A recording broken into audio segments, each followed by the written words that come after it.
Welcome to the FinTech One-on-One podcast. This is Peter Renton, Chairman and Co-founder of FinTech Nexus. I've been doing this show since 2013, which makes this the longest-running one-on-one interview show in all of FinTech. Thank you for joining me on this journey. If you like this podcast, you should check out our sister shows, the FinTech Blueprint with Lex Sokolin and FinTech Coffee Break with Isabel Castro, or listen to everything we produce by subscribing to the FinTech Nexus podcast channel.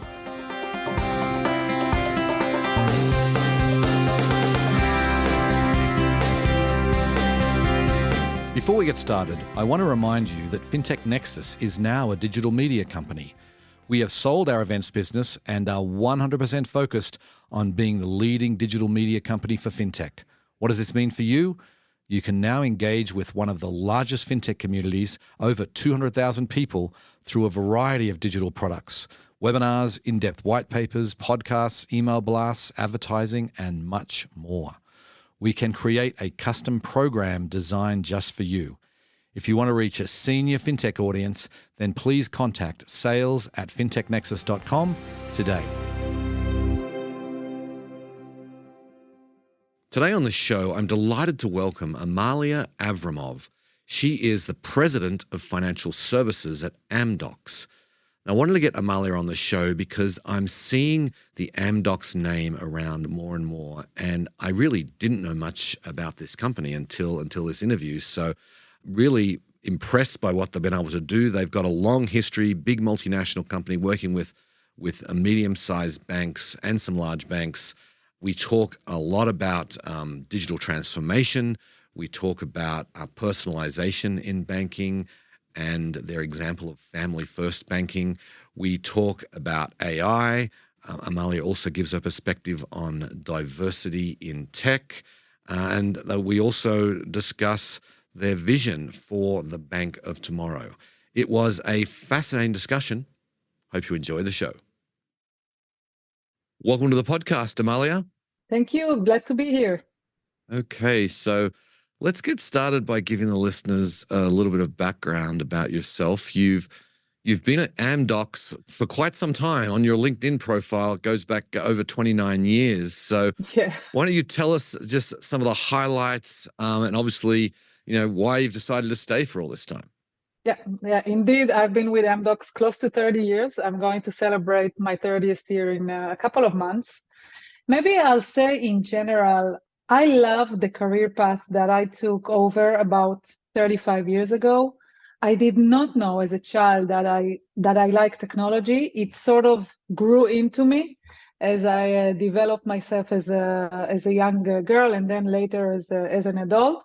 Through the IDF in Israel, as you know, everybody goes through a mandatory service in the army. And for some of us, the service is actually a great step forward because I was assigned to a technology unit where this is where I learned for the first time about technology and computers. And this sort of sparked into me the beauty of the world of technology, where you can really imagine anything and then start chasing that dream through technological solutions, through a lot of collaborations, through a great ecosystem.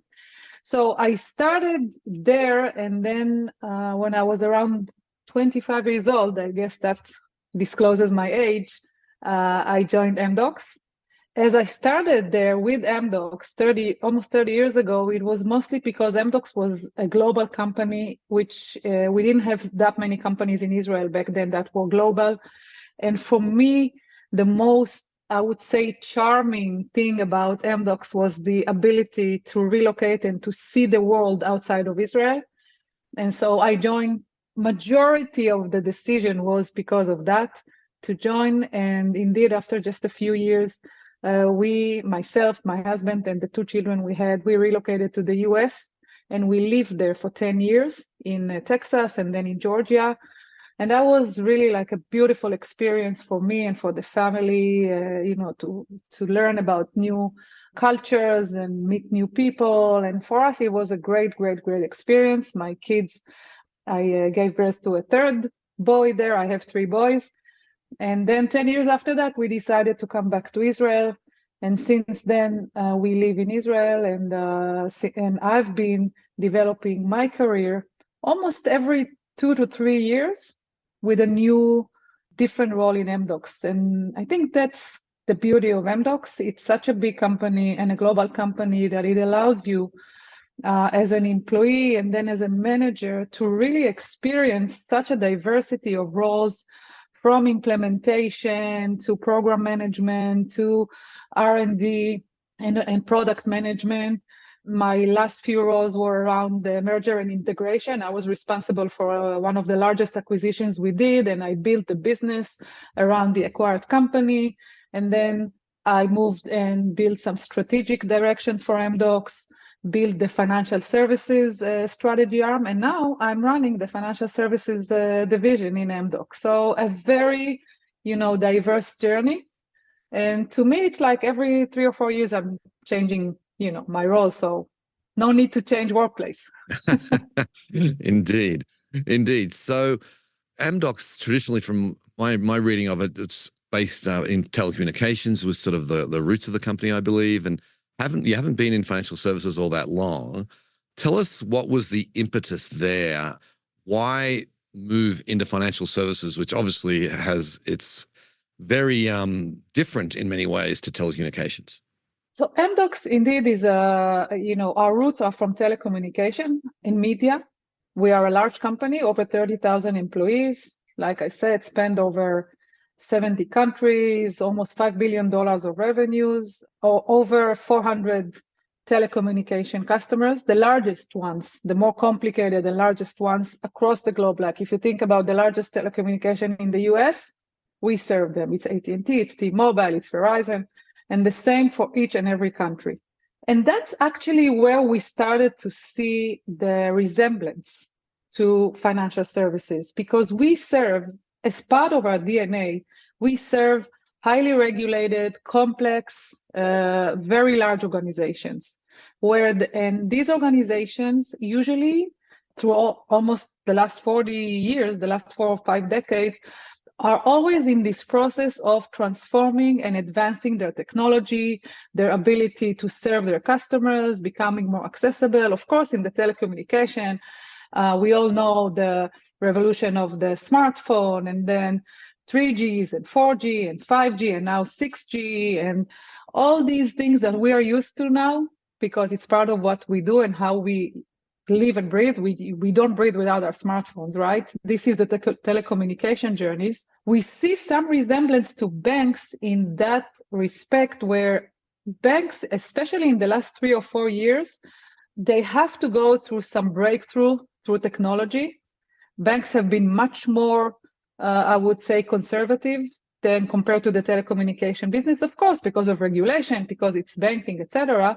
But now with the emergence of cloud, of security, of a safe and secured cloud, open banking, and of course the competition that rises for banks need to leapfrog and to really advance their technology stack. And we see that resemblance, and we see our DNA and our grit in helping large, complex customers, complex ITs to modernize. From telco, we can bring that experience and that know-how into banking.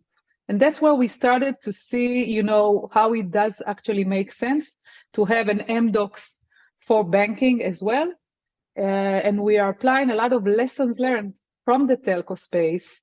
We take the opportunities that we see in banking and we apply that, and we built, I would say, like a winning strategy for banks, focusing mostly on the mid-market banks, like not the huge ones, which are a bit more independent, but we are targeting more of the mid-market banks. And what are you providing exactly? Is this sort of a consulting service? Are you selling software? I mean, what exactly are you providing for these mid-market banks? Yeah, so like I said, we help highly regulated organizations design how they engage with their customers through research and understanding of our customers and of their customers. Then it's followed by implementation and then operations, whether it's the mobile app, whether it's the website, all the way through your cloud infrastructure, which the banks are embarking upon. And that's what we've been doing in the past, like I said, in the past 4 decades in telco, and that's what we're also offering in banks or in the banking industry.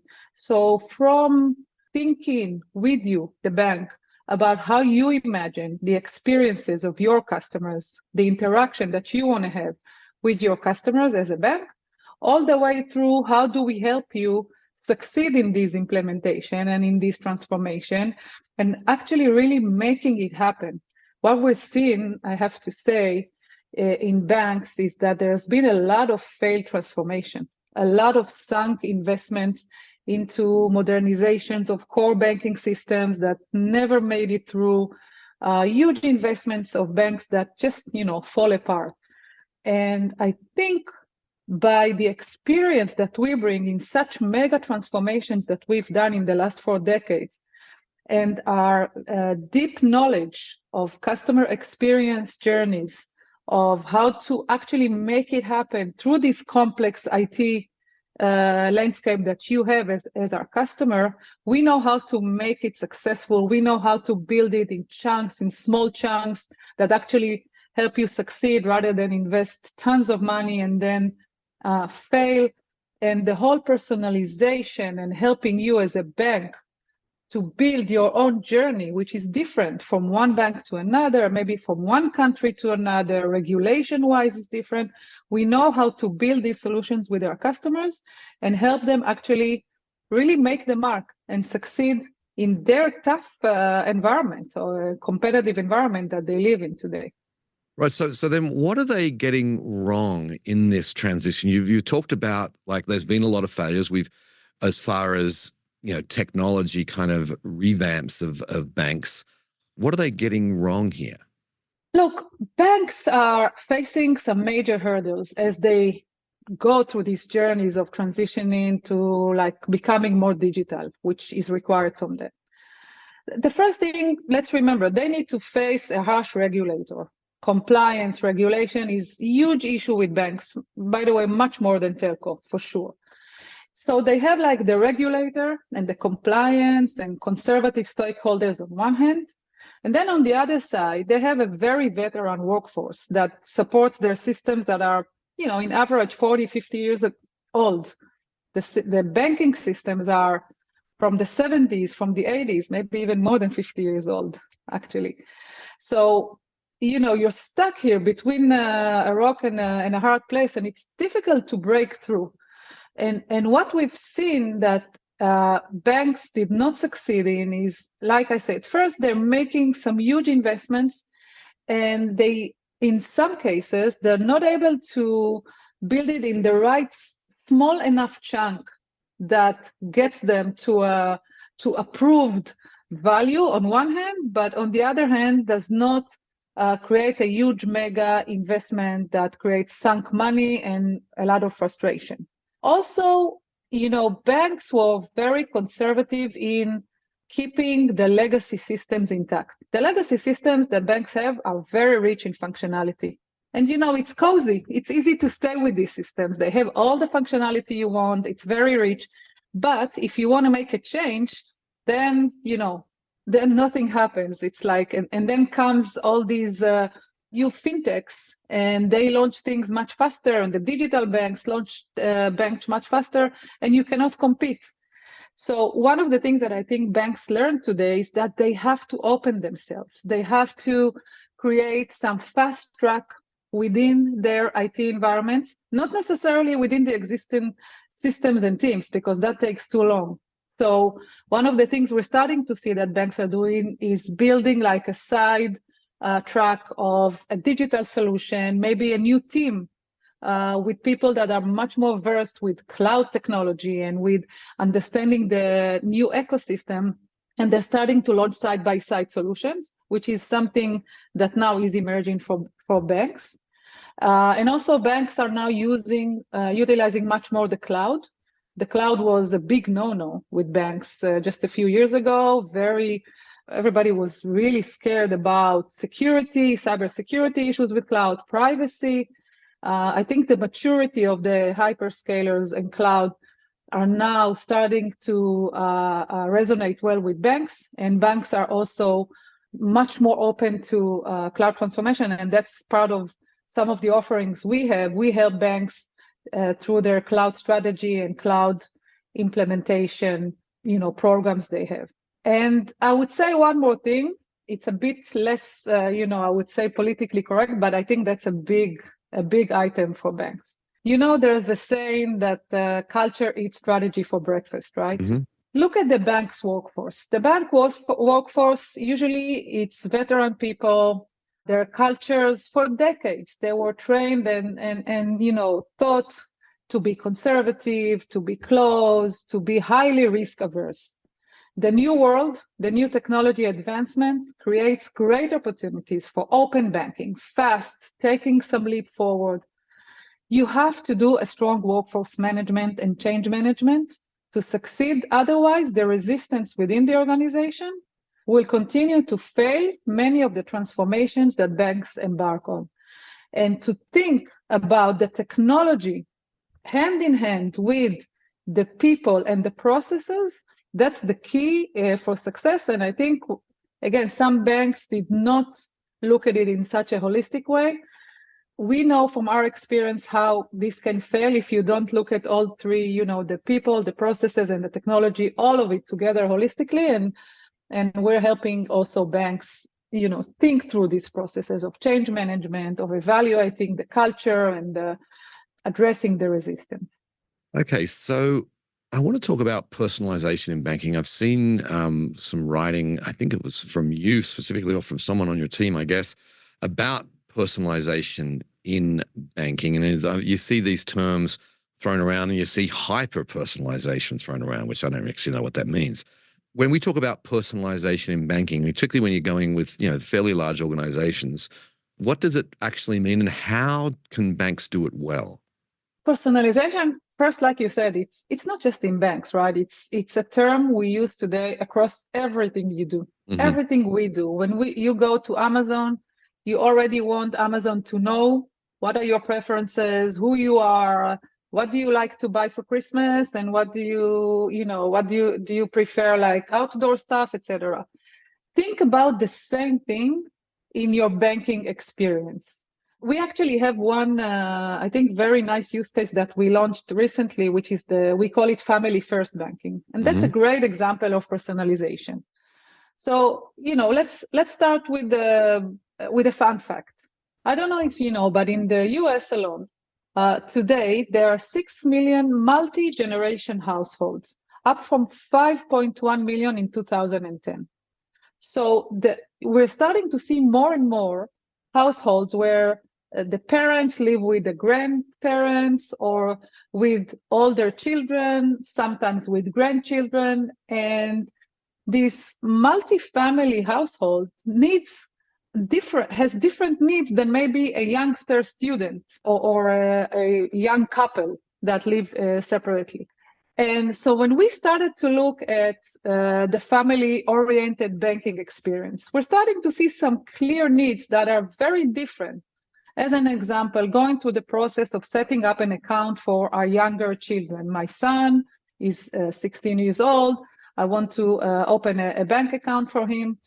I don't know how to do it. Maybe he doesn't know how to do it. He doesn't have the financial literature experience that I have, but I can't necessarily open a bank account for him because of regulation, because of security, etc.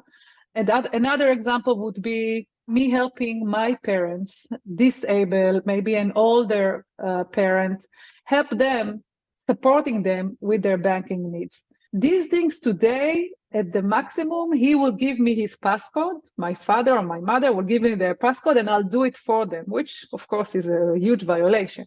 When we started thinking and imagining the family first banking, we built this concept and we actually work with some banks to implement it now, where banks allow through, of course, security measurements and user lifecycle management, we allow a family view of your banking needs. And we start thinking of you and of your family. We break the different needs that you have as a family to the different family members. In a way, we break the silos of the needs between the family members. Of course, all that within the regulation boundaries that allow us to do that. Technology allows it today. It's very easy to do it through technology. The main challenge here is actually more around regulation and what can I access within the security limitation that I have. But as you address the regulation in each country, you're starting to see a very different experience that we can have as a family, from the older member to the mother, father, to the youngster that lives in the house.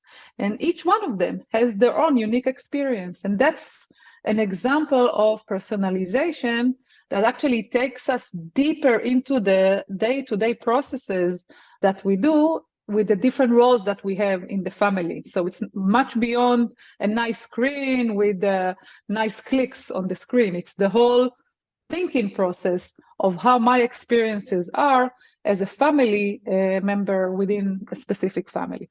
So that's Right. one example that we built. Interesting. I look at the landscape today. There's certain accounts that for set up for kids. I've even seen there are some fintechs that are starting now to focus on the senior market, but I haven't seen anybody really doing it in a holistic way, and that's super interesting. Can you give us some examples? Obviously, ones that you can talk about publicly of banks that you're actually working with today. I mean, are there any here in the US, or I know you're a global company. Can you give us some examples? Oh, yes, of course. We do have banks in the US and across the globe, as I said. I want to give actually an example of a bank in Holland, ABN AMRO. It's actually a very large bank. Sure. And what they were facing when they approached us is they have these old, complex, and expensive mainframe systems. By the way, all banks have it still. And this is where they ran their legacy software. That's where they drove their fee management and invoicing. And what they really wanted to do is help drive better experiences with their customers around invoicing.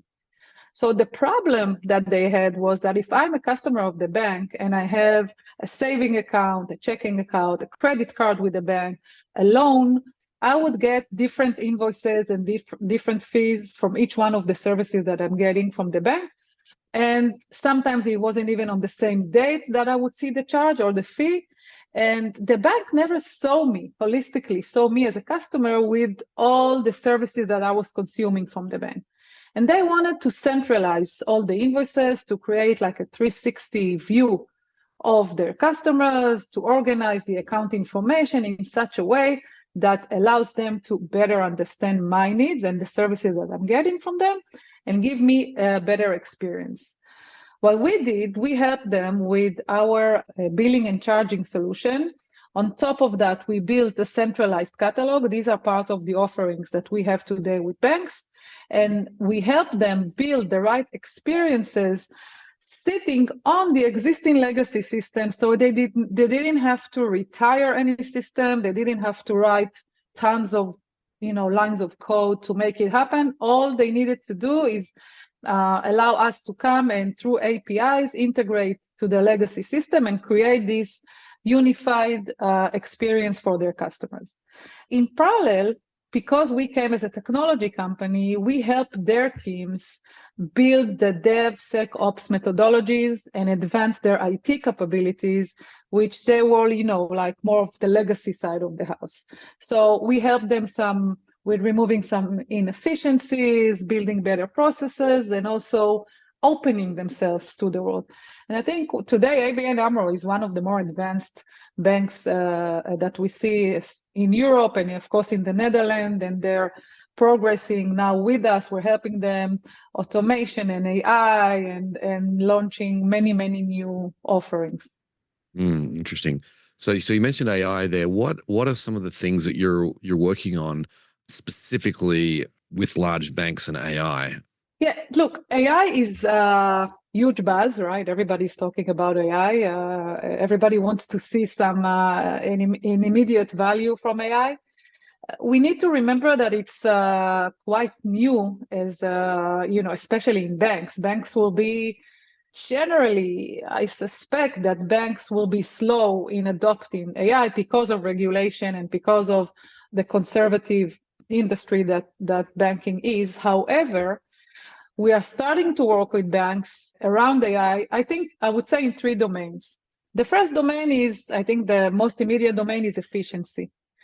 Through AI, automating repetitive activities, any organization, banks, but also non-banks, can improve the efficiency, automate, and create a much faster operations and much more automated operation. And by the way, less prone for errors, because you eliminate a lot of user errors by creating automation that is also intelligent and improving itself through AI. So the immediate aspect that we're starting to see, and we're helping banks also implementing such programs, is to build efficiencies around their operations. And by the way, banks need to reduce their cost of operations because they have, like we said, very heavy legacy systems. The second use case that we are working with banks is actually around customer experiences. I think the first one we see is wealth management. So helping us, the customers, think how we want to have our investment portfolio and what's the best way for us to invest our money. Through AI, the AI can help me understand my customer needs. What is he doing? What's his income? What does he spend money on? What are his habits? And create by that maybe a better portfolio for him for investments, for money management, to address the different needs of his financial, specifically around wealth management. And we're starting to see some, recommendation engines for wealth management in banks. But I will say that this is a bit slower because there's always going to be a question of what if the investment didn't work well? What if I'm not happy with the recommendation? How does the bank support the information that they use to give me that recommendation if it came through AI? So there's a big question still to be solved around, if I'm starting to put some recommendation with my customers and they actually make decisions based on that, how do I capture all the data behind it, as the regulator likes to make sure that I'm doing? How do I do it through AI? So I think AI will need to mature a little bit and be better at reporting and probably exposing some of the data analysis that is happening behind, so that banks can really use it and according to regulation. Mm-hmm, mm-hmm. And then there's the third angle that we're starting to see, and that's around technology advancement. So helping banks, ITs, helping their developers develop code through AI. We're seeing many acceleration tools, AI tools that help developers program better, build better solutions, better technology solution, sometimes much more sophisticated, using some AI tools and automation tools.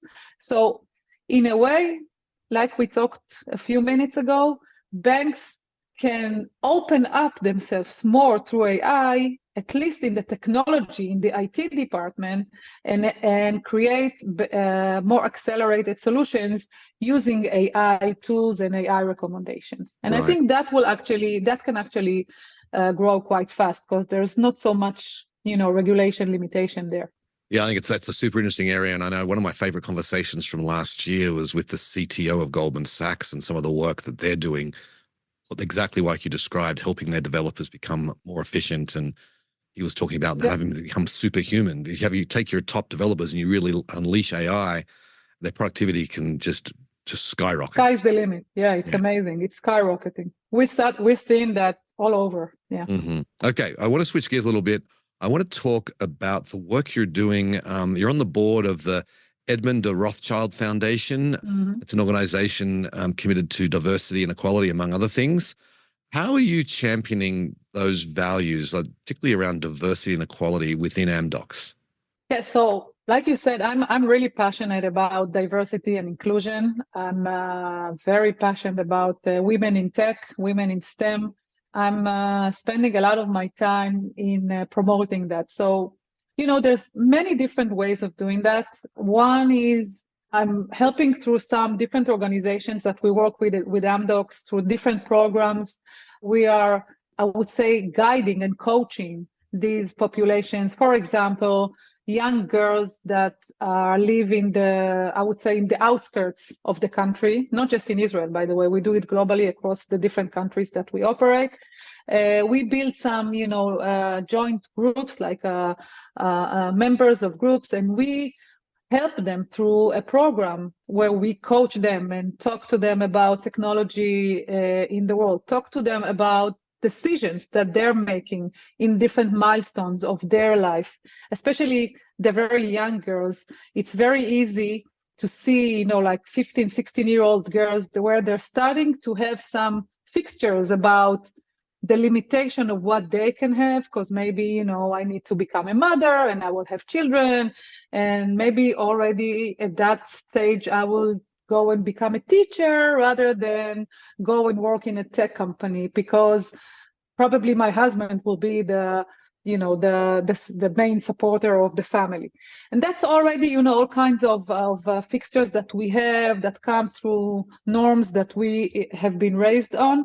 And through many programs that we do, we help a lot of young girls think through, how do you break your glass ceiling? How do you choose the right partners in your life to really achieve your goals and to really fulfill where you want to be? And you will be surprised on how still there's a lot of barriers. The world, I think, is going, of course, advancing to equality if you compare it to 100 years ago. But still, there's a lot of work to be done. I think COVID, by the way, took us backwards, because what happened in COVID, that people worked from home. And then when there's a mother and the father and the children, and if you need to get on a Zoom call, probably the mother would give up and be with the children, when, like, in 80% of the cases, we've actually saw statistics around it. In 80% of the cases, the male will get the priority of being at work, being accessible for calls, while the mother will stay with the children and will basically, take her priorities lower. Right. So we're investing a lot in that. We're also looking at some ethnic diversity, underserved population. I want to say that also you can connect the whole journey of digitization in banking also to the underserved population. Because if you think about it, the journeys that we're going through in banking, open banking, digital wallets, digital banks, it actually opens up financial services to the underserved population, because you don't need to go to a bank, you don't need to have a physical credit card. Basically, if you have a smartphone, you can have access to some financial services that you didn't have before in remote countries, in Africa, and in many different remote locations in the world. So I do see a connection between the journeys that banks are going and between inclusion and serving the underserved and allowing them for more financial opportunities. Okay, before we close, I do want to touch on, you're in Israel, you said, and obviously we're recording this the first week of January, just before the 3-month anniversary of the war with Hamas. And I wanted just to ask you how that is. I mean, I've spoken to a few people in Israel in the last couple of months, and everyone seems to be very resilient, being impacted dramatically, but work continues. How is the war impacting Amdocs and the people who work there? Amdocs is a global company. We have more than close to 90% of our employees are not in Israel. So just a bit over 10% is in Israel. And so, there was no direct impact, and we actually had a very busy quarter. We had a record high projects and programs. We acquired some very important new customers, and like I said, also in the banking domain, we are expanding our offerings and building some very interesting solutions with our customers. So, it's not so much about an impact on Amdocs, because that wasn't the issue. The main thing is, It's a difficult time on a personal level. We see people here in Israel that had to leave their homes, and what we did actually in Amdocs is in the last 4 months, we helped them find new homes, initially in hotels, and then later on in some temporary places where they can stay for now, because some of them will need to rebuild their houses, and it will take time.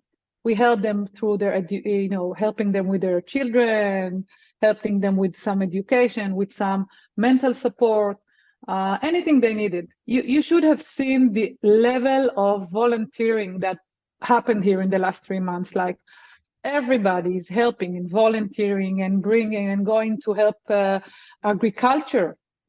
We had some huge areas of agriculture where nobody worked the fields because these were areas that are close to the border. And so after the attack, we had many Israelis from the center of the country going there and helping them, picking the crops and helping them get around what they needed. So in general, what we did as Amdocs, but also as private people, we're thinking how we can help bypass this period and give as much support as we can to the very, very precious people, and some of them that have gone through very tough time. Yeah, indeed. Okay, so last question then. I want to talk about the bank of the future, the bank of tomorrow. What is Amdocs' vision for the bank of tomorrow? It's not just the bank of tomorrow. What I would say is the future of banking, the whole banking experiences, which we know today, it's not just traditional banks. It's a lot of different technology solutions and different fintechs.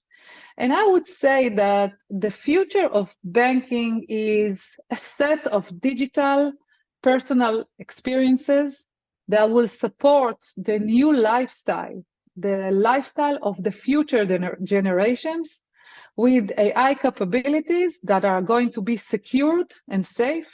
It will be open. It will allow inclusion and underserved population. It will provide access to basic financial services through mobile banking, through digital wallets. And overall, I would say that the future of banking is characterized by increased digitization, automation, and personalization, delivering seamless banking experiences to customers. I think that's the main, and there's a lot of details behind it, Right, but it's course. the overarching change that we will see in the future of banking. It's going to be really interesting to see how this all unfolds. Well, Amalia, I really appreciate you coming on the show today. Thank you so much. Thank you so much, Peter. It's been a pleasure. Well, I hope you enjoyed the show. Thank you so much for listening. Please go ahead and give the show a review on the podcast platform of your choice and go tell your friends and colleagues about it. Anyway, on that note, I will sign off. I very much appreciate you listening, and I'll catch you next time. Bye.